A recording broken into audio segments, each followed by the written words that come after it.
Hey there, Stone here with Wood and Stone. Thanks for joining me for Toolbox Basics. I wanted to talk about the RIKON tool bag today.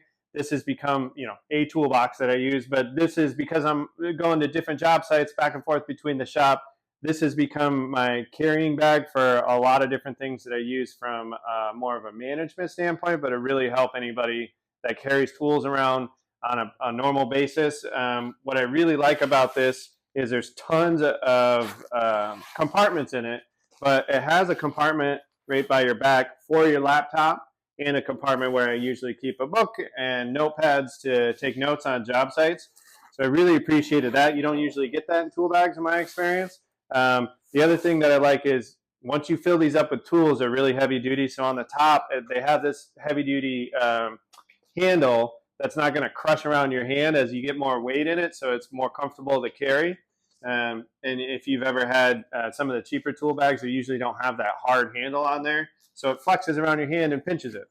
I really appreciated sometimes when, being in Seattle, sometimes you do quite a bit of walking during down the street, so having something that you can hook earphones into from your phone is helpful. So we got a spot for a phone.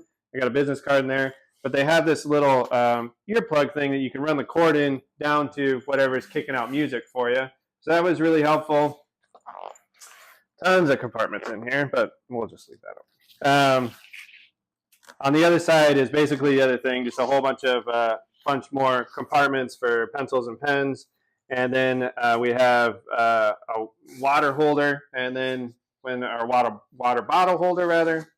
And then as we continue to open up, pouches, more room for tools, and I just love how much organization there is here because it's really easy to have for little job site repairs or measuring equipment, all the stuff that I carry around to different spots. I do a lot of walking. To have everything comfortable to carry is really, really helpful. More compartments up front here, and then there's even one almost hidden up here in front, and then spots to hang stuff up here if you want to. I usually don't, but anyway, this has become really handy. I took everything out, and I've only had it for a couple of weeks. That's why it's not covered in woodshop glitter or sawdust. To those of you that don't know what that is, I'm sure in a couple more weeks this will just be covered. But it's a really rugged bag, and I've been looking for a backpack to carry tools for a while, and this seems to solve all the problems that I had in finding that solution. So anyway, thanks for joining me for this segment, and please like and subscribe, and I'll see you in the next video.